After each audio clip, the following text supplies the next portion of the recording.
in Minnesota, had been a medic dealing with the most extreme circumstances. When he came home and walked down the nurse, he had to start from scratch. And what we've said is, let's change those certifications. The First Lady's done it. This is tied to them making progress on matters that we believe that are becoming a civil society. I'm rolling. All right, Ms. Shabazz, please talk about why you thought it was important to have this event tonight. Well, I think it's very important for people to come out and vote. I think that, you know, it's important for our community to come together and strategize our agenda. I think it's very important. There's so many people in New York, you know, who want to get together. They want to talk about the vote. They want to talk about the debate. There have been so many great debates. I mean, you know, the first one kind of was a sleep one. You know, I fell asleep. The second one was great. You know, and we are really trying to really, you know, get the community to encourage the community to be more, you know, you're right, exactly. Now, are you public about your support for any particular candidate, and why have you chosen your support? Let's see, am I voting for Romney? Am I voting for Obama? I think, you know, we have a choice between Romney and Obama. And many people complain about Obama, right? They criticize him, but I think, you know, given the choice, I think it's extremely important that we understand when we choose our leaders that we have to also do our part, that we can't sit back and complain about what someone isn't doing for us, that we have to understand our role as well as our president's role. Okay. Yeah. Are you going to be having more events of this kind throughout the election season and post-election? Yes. You know, my father wrote a speech, The Ballot or the Bullet, and I think it's really important to understand that, and to understand that he didn't literally mean, you know, we're going to shoot anyone, but understanding our responsibility as human beings, understanding our responsibility as men, our responsibility as women, so that we can really empower, inspire, and motivate our children. I want to give you an opportunity to plug the center that's named after your mom and dad and talk about the work that you do. Right. Well, we are actually going to have the next one, the Election Night Watch, because you see we have an overwhelming response. So the election night, oh, it's about to begin. So our Election Night Watch party will be at the Malcolm X and Betty Shabazz Center, and I'll tell you more about that later. Thank you. Okay. I'm from Hot 97. Half the time we don't have a mic.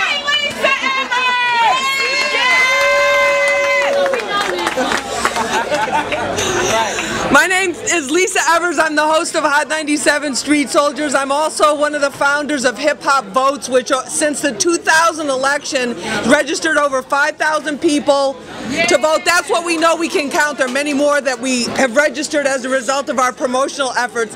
And I wanted to introduce a lady who is the power behind this. She and I go way back on Hot 97 and also working in the community. She comes out whenever we need her. Her voice, her strong voice, especially as a powerful woman leader, and also to come out and encourage people to participate in this election. There's some people, some voices in our communities that are telling people that this election does not matter, that it does not matter if you vote in the state of New York because it's a foregone conclusion. And Ilyasah Shabazz Enterprises, she is fighting for what people who have gone before us have fought for, and that is the right to vote for all of us. And I don't think that's something we should take lightly no matter what anybody says. This is a very important election, probably one of the most important of our lives.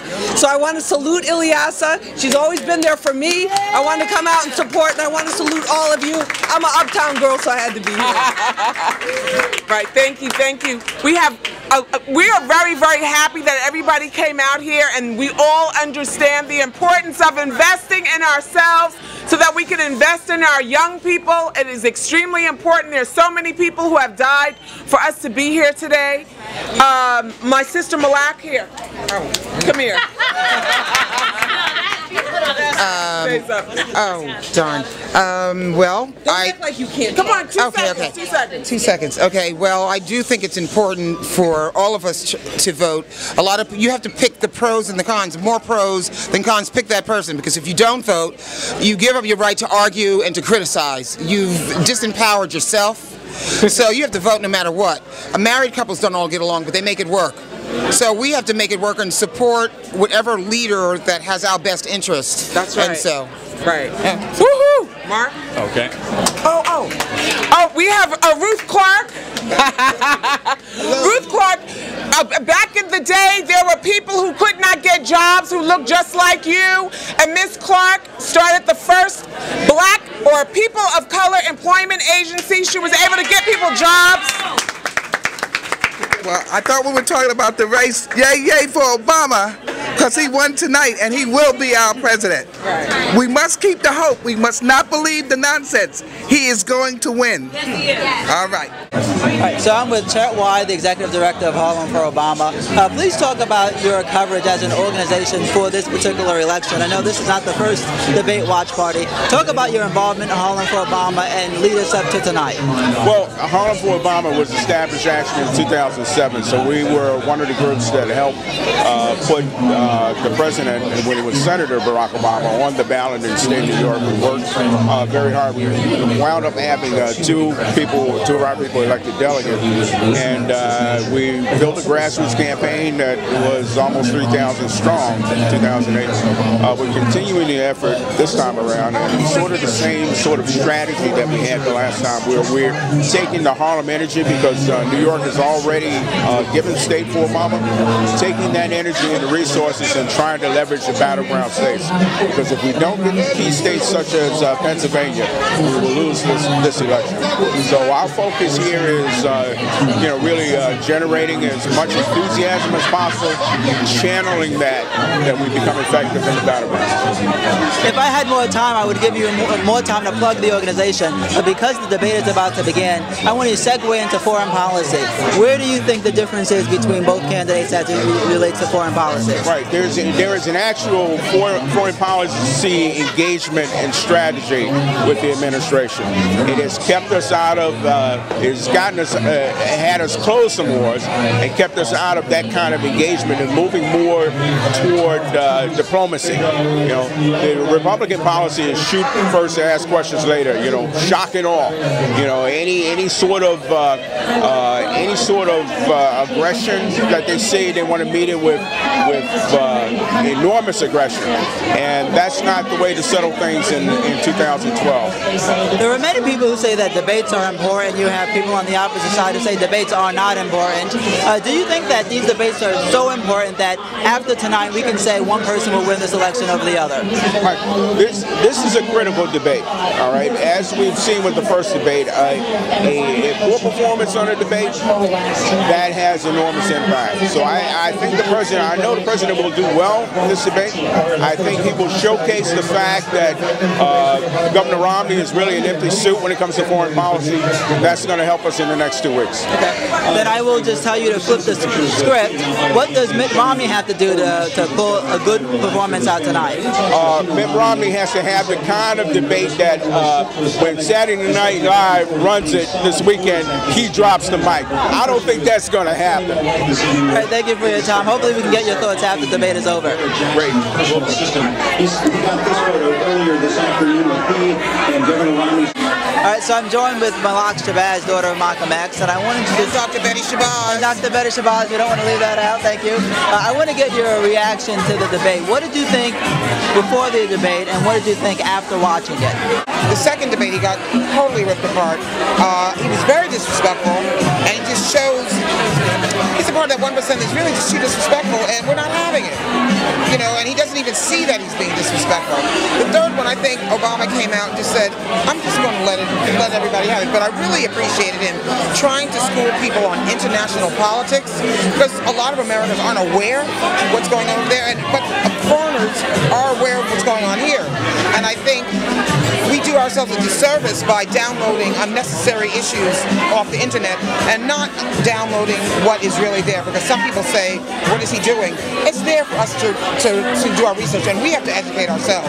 Like my mother said, you know, don't blame everybody else for your ignorance. If the resources are there, educate yourself. And I think he did that. I think he spoke to the layman.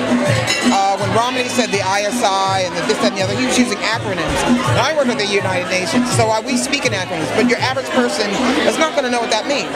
That can mean a slew of things. And Obama was trying to speak to the people. I think he got across very well. With charm, with dignity, with education, with intelligence, and I just know he's going to win. But excuse me, and Romney just isn't it, because every country has a Romney group, and that's just not going to work because he flip-flopped way too much. He switched one minute he's for China, next minute he wasn't. So I think everybody should vote for Obama in this race. Well, there's no question on who you're supporting. Excuse me? I said there's no question on who you're supporting. No, I always have it. I mean, if Romney made sense, maybe I'd think about it, but he's not. Let's get real, he's not. And he's been very disrespectful to the president, and he is the president of other states. And the two states that he chose as good examples was Arizona and Rhode Island. Please already. They were the last ones to do the Martin Luther King Day, and they're the first ones for stop and frisk, when stop and frisk out in Arizona means everybody who's not white. Go to Massachusetts. I went to college in Massachusetts. There are a lot of Irish and Italian illegals, but nobody looks at them. They're only looking at people of color, and that's got to change. And I think even the Obama family shows a great, lovely example of a loving, black, strong family, and it dispels all of the myths of how they're redefining us. So, yes, I am for Obama. I am, aren't you? I am. Oh, you can't say that because well, I mean, I can have an opinion. I'm a political commentator, but I don't think there's anything wrong with having an opinion. Oh no, I'm for Obama. And actually, I saw a pen that said, re-elect Michelle Obama for First Lady. I love that. I love it too. If only the candidates were based on their wives' popularity. Oh, no, they couldn't, because then he would lose looking at Ann Romney. Okay. Well, that says it for tonight. I thank you for your time. And again, we appreciate it. Okay. Thanks. That was good. I didn't want to touch the Ann Romney. So I'm joined with Harlem for Obama's Executive Director, CHET. Please give me your analysis after watching that spirited debate. Well, I think this was a great debate for the president. I think he showed clear direction. He presented a lot about the progress of the administration, a lot of unstated things that we have been waiting to hear. You mentioned the zingers, and I was watching it, and it's hard here at Corner Social not to hear the zingers, because once President Obama goes out with one, the whole place explodes. How effective are those zingers to the overall picture of whether or not President Obama actually made the case with respect to the foreign policy positions? Well, it's very effective, because just the zingers on their own would indicate that a candidate or the person speaking, has no depth. The zingers attached to a clear direction. So you've actually digested it for folks that they can absorb it, and then that brings them into really understanding what's going on. So I wouldn't poo-poo what happened here tonight. I think the president did very well. Before we started the debate, I asked you how effective these debates were to the overall picture of the campaign. After this debate, it's the last debate, the election is days away. What is your assessment in terms of how this is going to play out with respect to how this debate went? Well, I think it's going to show that for a lot of folks, and I don't just mean the undecided, because if you're undecided at this point, it's like, what's wrong with you? But it's going to show to a lot of folks that there is really a compelling reason to get out and work for this man in the next 10 days, to really work for him to ensure that he is reelected. And the consequence of not doing that, we could be saddled with the same rudderless ship of state that we had under George Bush. Were you going to say something? I think that's all. I want to thank Chet White from Harlem for Obama. He was the driving force behind getting people here tonight, and would acknowledge that. Thanks. Thank you. I was going to definitely do it.